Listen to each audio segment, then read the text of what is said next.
Hi, I'm Dave Hill, Dave from before, Dave Hill from Show Business. This week on the show, Saturday Night Live's Rachel Dratch, comedian Matteo Lane, plus Rich Talarico. It's the Novelizers. Don't want your popcorn, don't want your milk duds, don't want my shoes stuck in pools of sticky cola. Don't show me romance, don't show me fist fights, just show me where it's printed out under the book lights. Yeah, baby, novelize the movie. Give me sentences, paragraphs, nothing to see. Novelize the movie. Write a book and turn it into a podcast. Welcome to the new season of the Novelizers. I'm here with Stephen Levinson. Hey, Stephen. Hey, how's it going? All right, that's enough. Anyway, if you're a regular listener, we've got big changes. The biggest is me, Dave. Mentioned earlier, Dave Hill. I'm the new host. Deal with it. Also, What? What were you saying? I was just saying hi, but I'd already said hi. So. Oh, Yeah. no, you should feel free to say. Oh, okay. You're Yeah. in a safe space, Stephen. You can say hi whenever you want. Hi. Okay, back to me. That's enough. Also, we're now an official partner of Cincinnati Public Radio. You heard me, WVXU and WMUB. They put the rad in radio. That's what we're working on copywriting that. If you're joining us for the first time, what is the Novelizers? Sometimes I wonder myself. I'm glad you asked. We get amazing comedy writers to turn classic films into audiobooks, narrated by actors and comics. Oh, you're probably wondering if there's interviews too. Yeah, duh, there are. This season on the show, Dirty Dancing, a classic film from 1987, takes place in the Catskills, beautiful this time of year. There's music, there's sexy dancing, pretty much the main things in life. We have an incredible show for you today. Today's guest, our narrator, is Rachel Dratch. You know Rachel from Saturday Night Live, Second City, Down with Love, Wine Country, and you've heard her voice on a million things like Bob's Burgers, Harley Quinn, Teen Titans Go, and you can follow her on Instagram at Ray Dratch, R-A-E, Dratch. We also have writer Rich Talarico. Rich is a writer, producer, actor, and director who's worked on Key and Peele, Mad TV, Saturday Night Live, The Tonight Show with Jay Leno. He's an alumnus of Second City and Improv Olympic. And you can find out more about him and his plot for world domination at richtalarico.com.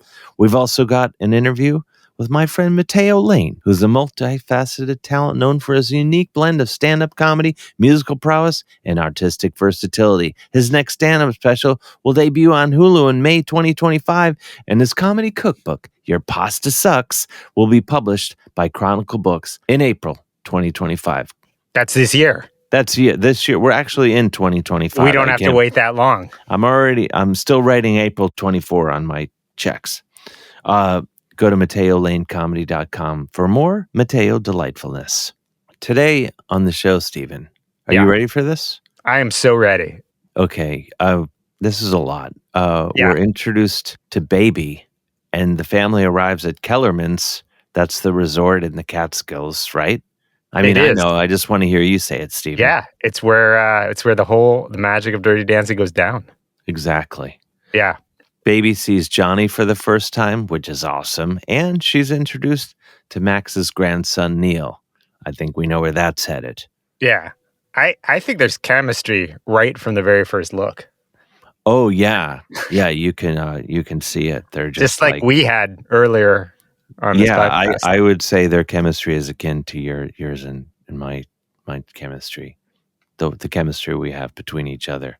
Except they're not in different closets in different locations in the country. Yeah. Yeah. Well, you know, some will no doubt speculate that we're both in the same closet, Stephen. We might be on other sides of the clothes are a little bit cooler in your closet. True. I cannot wait to hear this chapter. It's going to be nuts. Can you hear the cops are coming outside? That's how exciting this chapter is. Can you hear that? This chapter is under arrest for being too hilarious. Rachel Dratch. Novelize us. Chapter 1. Whatever you do, don't lift anything. Novelized by Rich Talarico, narrated by Rachel Dratch. The summer of 1963, a canvas of promise. Affluent families migrate from the city to an exclusive mountain sanctuary called Kellerman's, seeking refuge from, well, nothing really. They're white, wealthy, and headed to a big, honkin' cheeseball resort deep in the Catskills. Along the sun-drenched interstate, the Hausman family Oldsmobile hums over the asphalt. Baby sits in back, her youthful anticipation palpable, her nose job imminent. Baby's older sister Lisa primps and gazes into a hand mirror. "Lisa, you check the mirror more than Dad, and you're not even driving," Baby quips. Unlike her sister, Baby is unburdened by societal expectations. Lisa fumes, "I must find a husband, Baby. I'm already 19. "Yeah, who'd want to marry a 20-year-old, Baby snipes sarcastically. Father's hands grip the steering wheel with the same determination he applies to his medical practice. Mrs. Hausman rides with an air of sophistication, her eyes beaming with the promise of leisure. Mom calls to Lisa, "You know, Lisa, some people are born with natural beauty, but you really worked for it. Kudos." Then, in the rear view, Mrs. Hausman's gaze catches Baby's. "And you, young lady, even though you're starting college in the fall, we as parents may still make one last attempt to put you in a corner." Baby nods in deference, and then her gaze falls on her father. She admires as he dutifully uses his turn signal. "It was the summer I never imagined finding a guy as great as my dad. Such driving skills. This was before Dad moved to New York to become a detective. And long before he ever dreamed of becoming a singing candlestick." A bubbly radio DJ introduces a sugary pop song as a warm breeze tousles Baby's chestnut hair, carrying with it the sweet scent of summer and the putrid stench of diesel. Baby hunkers down with a book. How to read in the car without getting carsick. Baby silently gags, then puts the book down. Baby gazes out on the sparkling Hudson. That was the summer everybody called me Baby, and it didn't occur to me to mind. Come to think of it, I was always late to realize when I was being disrespected via a mildly insulting nickname. "Hey, wasn't it around here that the Donner Party got snowbound?" Mrs. Hausman asks, marveling at the panoramic overlook. "I think that was further west, in the Sierras," Dr. Hausman says flatly. "What was the Donner Party?" Lisa asks innocently. "Sounds fun." "It was not that kind of party," Baby chimes in. Dr. Hausman tightly grips the wheel. "These were settlers in covered wagon times. They got snowbound one winter in the mountains. They had to resort to cannibalism in order to survive." Lisa, Baby, and Mom pause in shock. Finally breaking silence, Dr. Hausman confesses, "I ate person in Korea." A single tear rolls down Hausman's cheek. Utterly alarmed, Mrs. Hausman replies, "You really need this vacation, sweetheart." The car roars past other families and cars that blast clouds of charcoal fumes into the trees, enshrouding a blue jay who coughs, gags, and falls by the roadside, a testament to the unrelenting force of the machines. The Hausman's metal beast dodges a pothole to a smack of meat. A deer, stricken by the merciless environment guzzler, staggers before collapsing in a heap. Dr. Hausman sips a flask and accidentally dings a Canadian goose.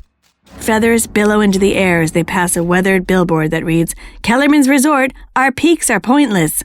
Smaller lettering says, "Newly desegregated." Baby tucks a Peace Corps pamphlet into her pocket, not sure if she's going to join the Peace Corps or if she just simply likes talking about joining because it makes those around her feel inadequate. Mrs. Hausman asks, "Are you looking forward to vacation, Baby?" "Not as much as I look forward to saving the world in the Peace Corps," Baby beams. Mom, Dad, and Lisa roll their eyes. Lisa peers out the window and blurts, "I spy a woman driver." Everyone looks confused. "Just kidding, women don't drive." All explode into laughter. A new curve of the road reveals a sign. "Naughty dancing lessons, 1 mile ahead." Baby's eyes widen upon seeing the grandiose central mansion crowned by a sweeping, steep-roof design, a veranda curving like an outstretched arm, bringing forth a symphony of greetings as the convoy of automobiles rumble into the vast Catskills haven. Each arriving car adorned with tragic imprints of wildlife collisions. Hoods, windshields, and fenders bear amber stains, feathers, and fur. As Baby exits the car, we see a yellow diamond-shaped decal on the window that reads, "Baby on board." "Welcome, white people," a rotund activities director bellows through a megaphone. "Here you can ignore the problems of the outside world." The crowd cheers. Baby delights at the thought of how many new people she will be able to irritate with her leftist opinions. Dance lessons in the gazebo, the perfect place for any protagonist to enter the world of their story. Baby stares at the portly activities director. It was the summer before Newman moved to Manhattan to become a mailman. Bellhops hustle tirelessly, collecting an endless sea of luggage, clothing racks, and shoeboxes.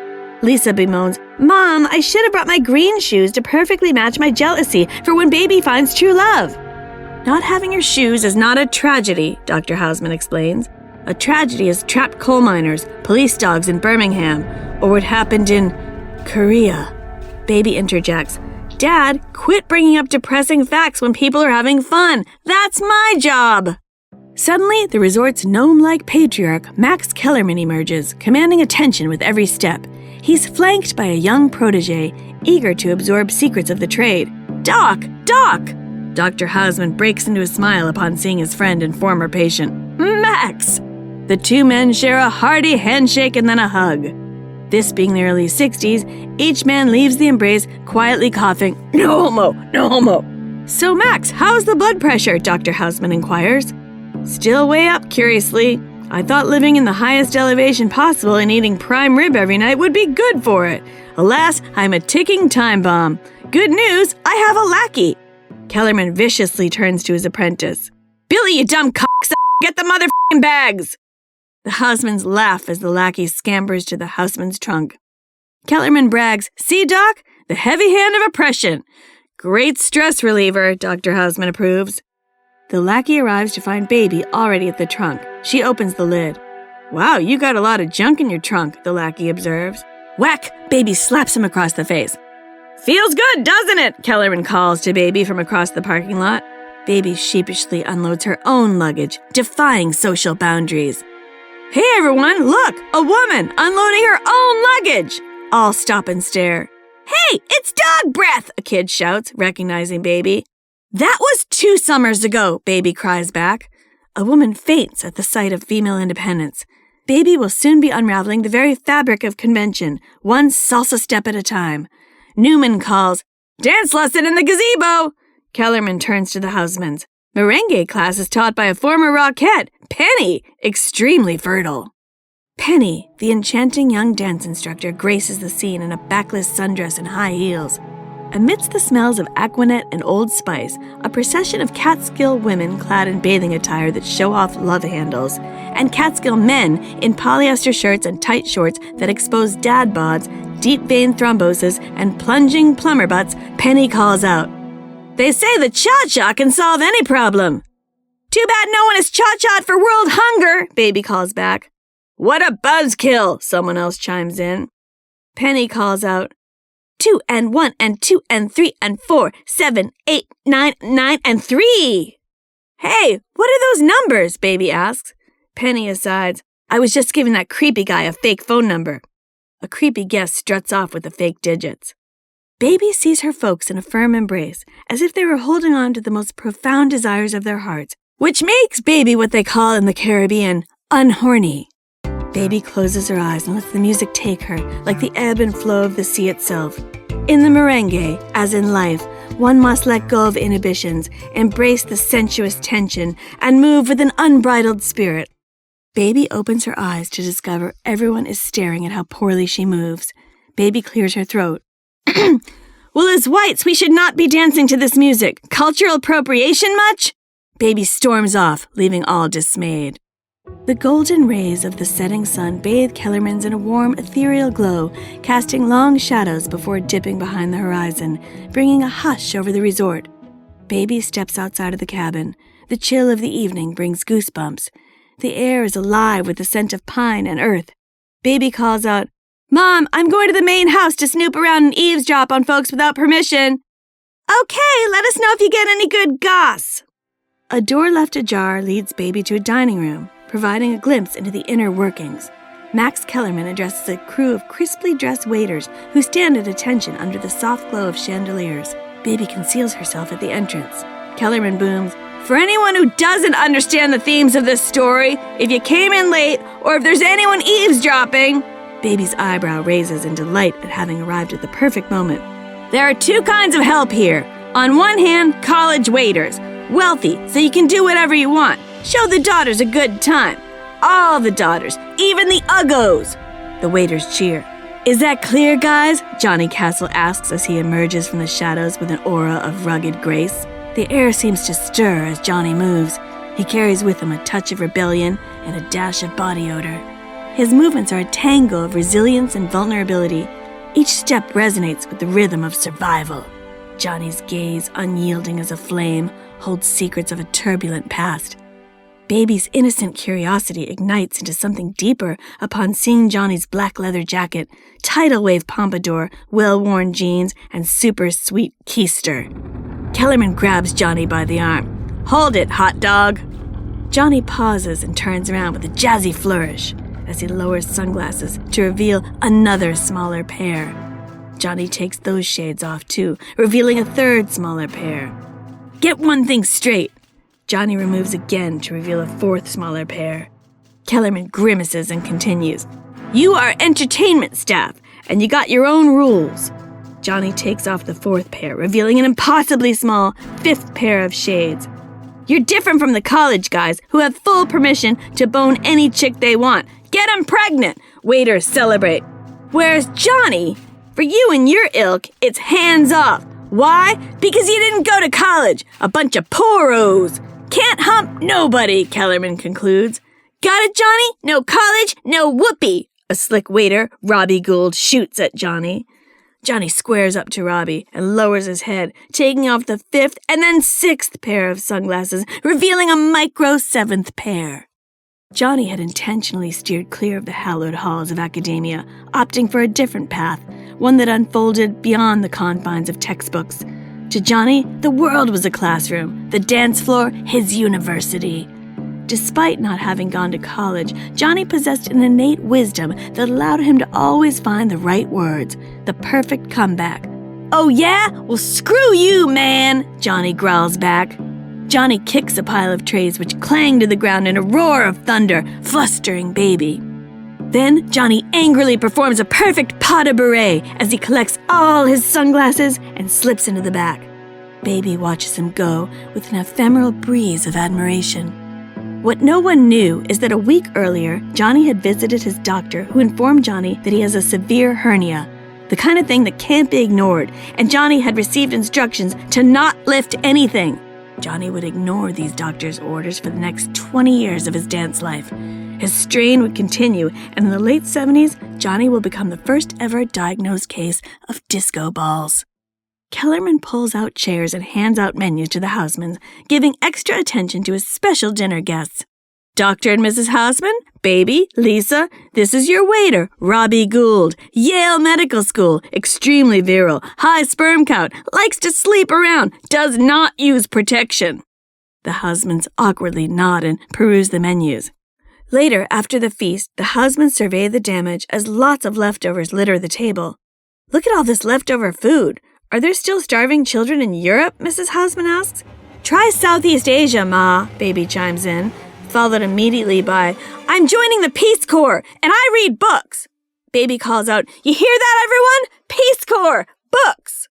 Dr. Houseman turns to Robbie the waiter with a glint in his eye. Say, Robbie, can you send Baby's leftover pot roast to Southeast Asia? To the doctor's great surprise, he would in fact receive a bill upon checkout for $783.16, the cost of shipping leftover pot roast to Southeast Asia.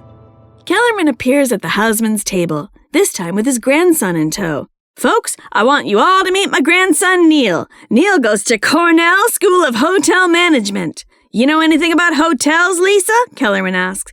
It takes 4 houses to get one? Lisa asks back. Baby is starting Mount Holyoke in the fall, Dr. Houseman offers. Baby shoots her dad a vicious look. Dr. Houseman, for all his liberal ways, was practically playing into the age-old practice of arranged marriage and trying to set her up with Neil. Yes, Baby would be starting Mount Holyoke in the fall, but before that, she will be mounting a holy oak of a man, Johnny Castle.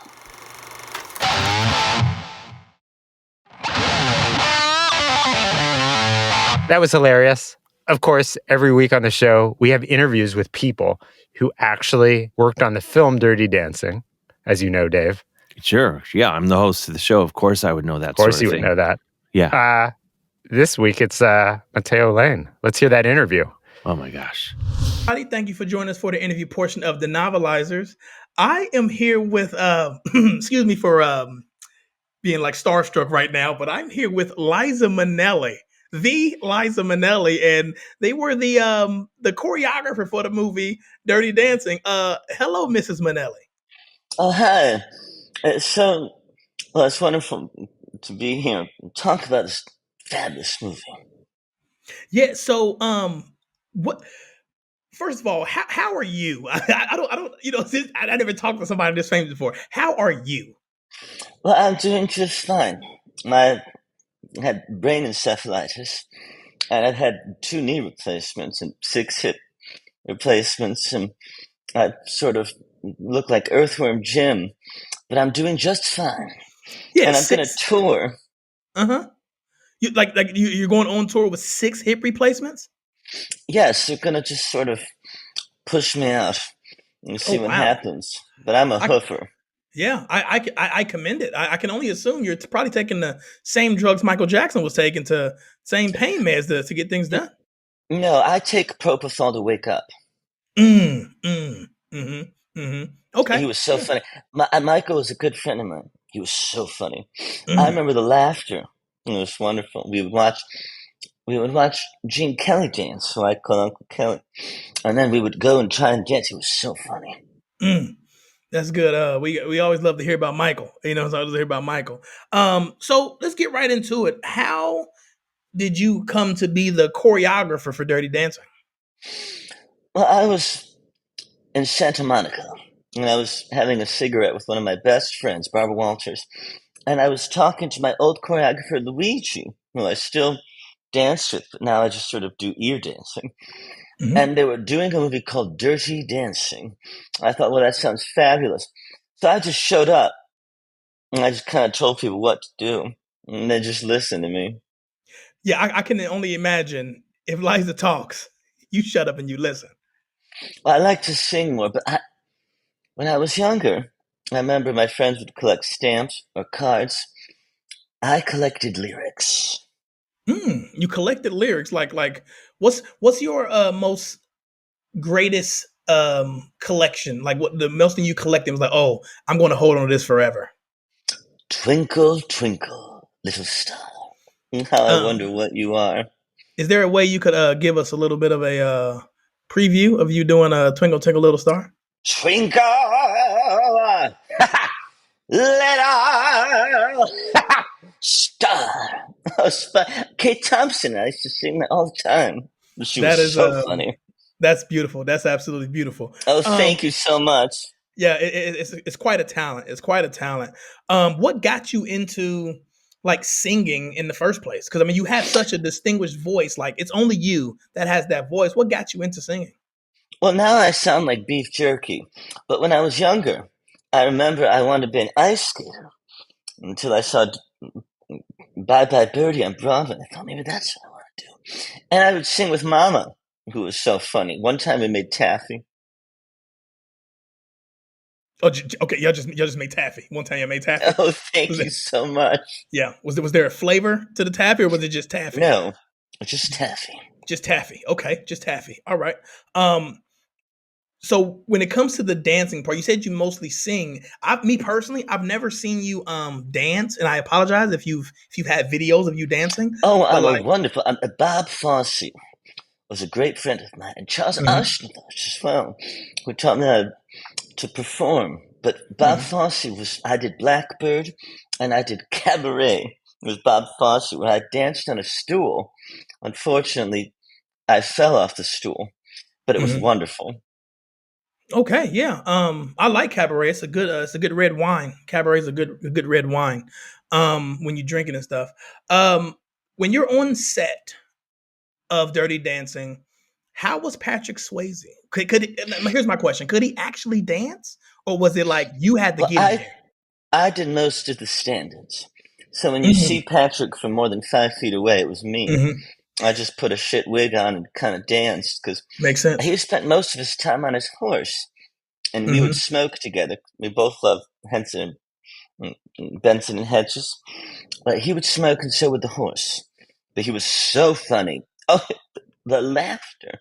But I did most of the dancing. I was most of the stunt doubles. Okay, yeah, because when I watched the movie, you know what I'm saying, I must admit I didn't watch it until, 2024. But I noticed there was a lot of parts where it didn't seem like it was Patrick. It was like he would dance and then he'll do some type of spin, and it's clearly at this point not him, and then you pop up his face. There he is, there's Patrick again. And I'm assuming, like you said, that was you doing that, correct?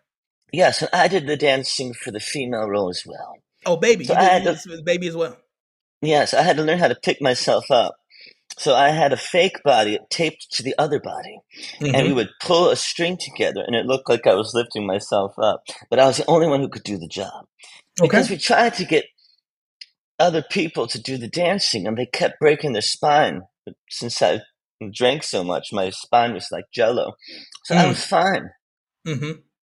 Okay, yeah, that makes perfect sense. Was there any other movies you may have done choreography for, or anything like that, or was it just Dirty Dancing? I played the tower in Lord of the Rings. Wait, I'm sorry. I just want to make clear. You said you played the tower? Yes, I was Saruman. And so I was that eye that sort of looked around. And if you remember, at the very end when they threw the ring in, I did a lot of eye movement. That was my favorite role. It was so fun. And I remember I also played the third smokestack in the Titanic, the one that didn't work. And that was so fun. Because James Cameron was so funny. Oh, it was so funny. And I played the egg in Alien. Just the egg? Just the egg. And I remember Ridley Scott would say action, and I would just kind of sit there. Yeah, I noticed like these other movies you're describing, they don't really have a lot of movement. And could this been around the time you got your hips replaced and you couldn't really move or anything like that? Because you're just a steam tower or something like that, Well, I was smoking so much they thought, well, just might put her out there. But no, that's one of my favorite dance moves is to not move, to stay perfectly still. I studied deer. I remember I would go hunting, and I would watch the deer stand still, and I thought I could do that. Okay, that makes sense. So I hate to get personal or anything like that, but was there ever a time in your life where you thought maybe this isn't for me? Like maybe me just not dancing and standing still isn't something I want to do. I want to do more. Was there ever a time that you felt that way? Well, I remember when I was playing Stonehenge. Not for a movie. I just was Stonehenge for a long time. You were just out there. You were just out there. Oh, I was there, baby. It was cold and windy, and I did it. I'm a hoofer. And I remember I thought to myself, this has to be something more. So I went on in life, and I played the Left Tooth and the Shark of Jaws, and I played Kermit the Frog in the Muppets Christmas Carol. Like you did the voiceover for Kermit the Frog? I was the Muppet.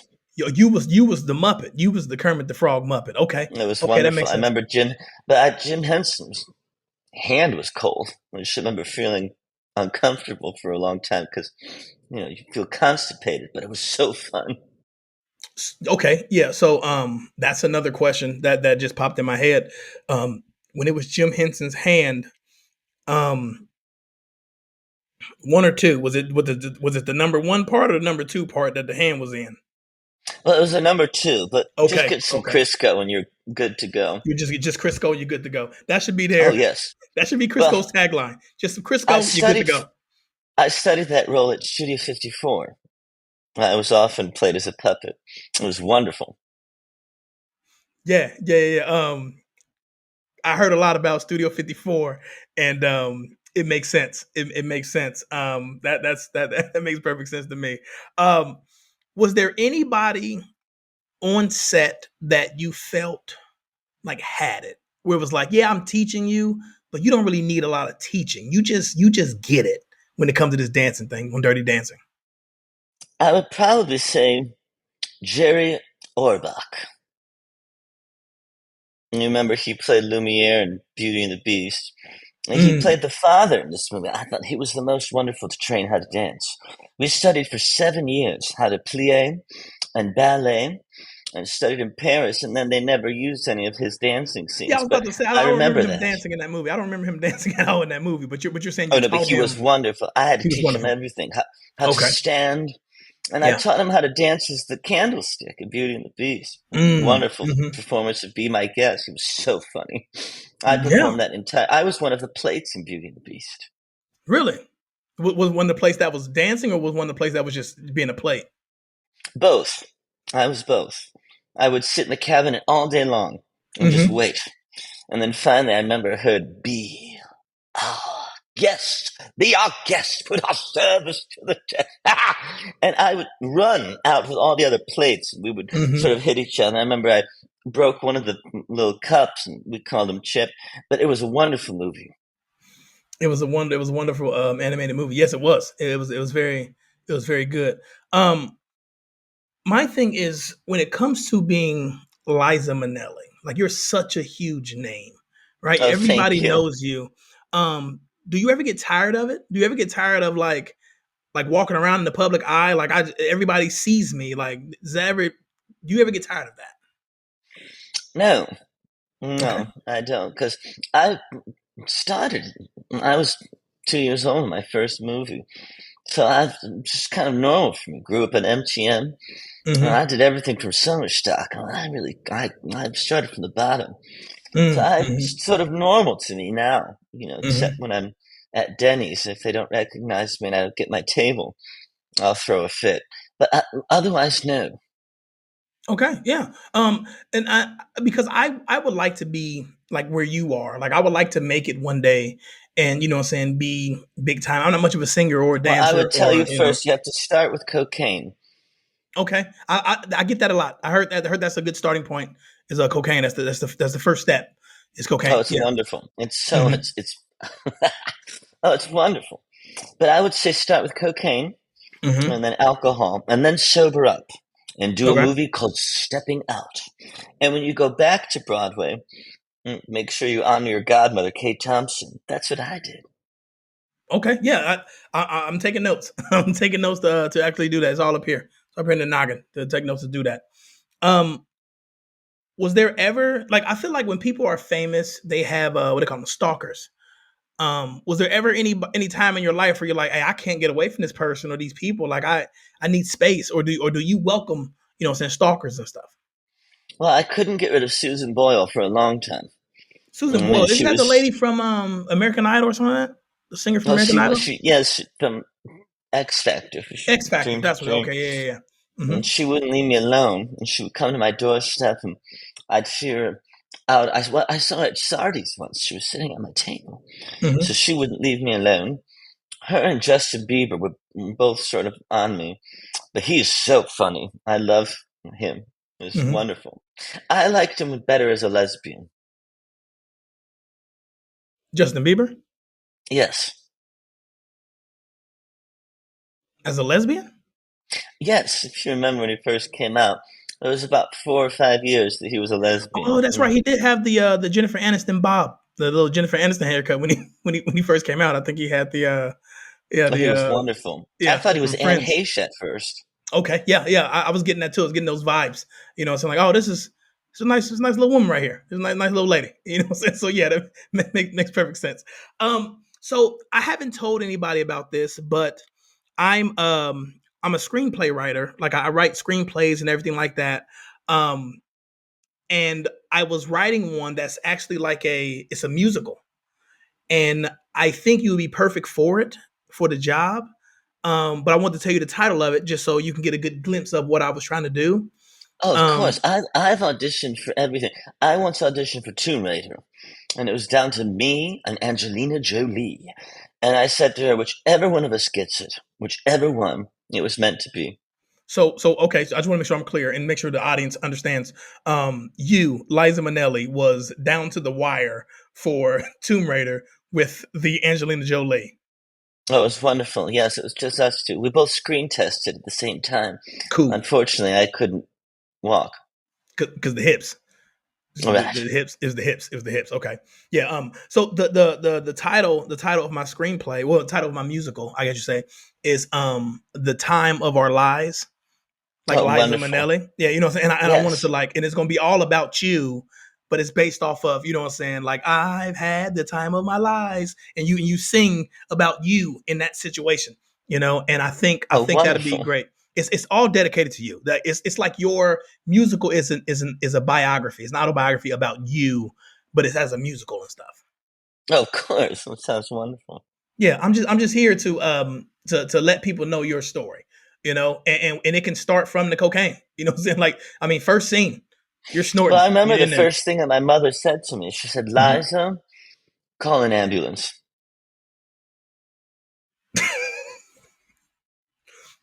So why did she say call an ambulance? That's the first thing she said to you. My mother.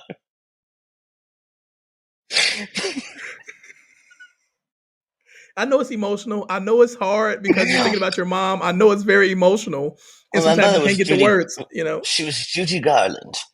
Okay. She was from The All right. Wizard of Oz. And Mhm. she loved pills. Mhm. So that was that. But I would love to audition for your musical. Here's the thing. myself. Here's the thing, Mrs. Minnelli. You don't have to audition, but if you do want to audition, it'll be between you and Angelina Jolie. Though it'll be you two down to the Well, I wire. can do it. I'll be there. I'll audition Okay. for myself. I can play anything, any role. Give it to me. I can play it. I'll audition right now for any role. What do you have? I would like to have you I would have Angelina Jolie play you, but I would like you to play Julie Garland. Well, let me call my doctor. You need to make sure the hips are good to go for the. No, I have to make sure I'm stocked up. Okay, yeah, that makes perfect sense. Yeah, Liza, this has been amazing. You are by far the most famous person I've ever interviewed. As you can see, I'm all smiles with this situation.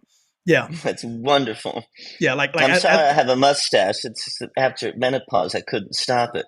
I get it. You know what I'm saying? I get it. I understand. I just want to let you know, as a black man, I respect you. I think you're a great person. Dave, how much on a scale of 1 to 10 did you learn from that interview with Matteo Lane? 7 million. Yeah, He's great. Very knowledgeable. And I've had his pasta. He's excellent at it. He speaks Italian and can sing opera. Yeah, he's a force. A triple threat: pasta, Italian, and opera. Yeah, big time. Those are the main 3 things in life. Yeah, and this podcast. Speaking of which, yes, that's our show for today. Thanks for hosting, Dave. Well, I'm happy to do it. Because as much as the world benefits, so do I. In what way, Dave? Oh, I'm pointing to my heart right now. Yeah, not your closet, your heart. No. Who do we have on the show next week? I think it's another good one. I'm glad you asked. Next week we have from Maximum Fun, Jesse Thorne and Jordan Morris, a couple of my buddies, even though I had nothing to do with the booking, plus Angela Giratana. Amazing. I will be there. Will you? I'll totally be there. All right.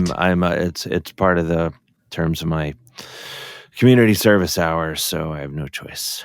Special thanks to this week's guests, Rachel Dratch, Matteo Lane, and Rich Talarico. I've been tasked with saying Rachel Dratch because Stephen Levinson has a disability that prohibits him from being capable of saying Dratch properly. I'm too starstruck to say her name properly. As well, you should be. Yeah.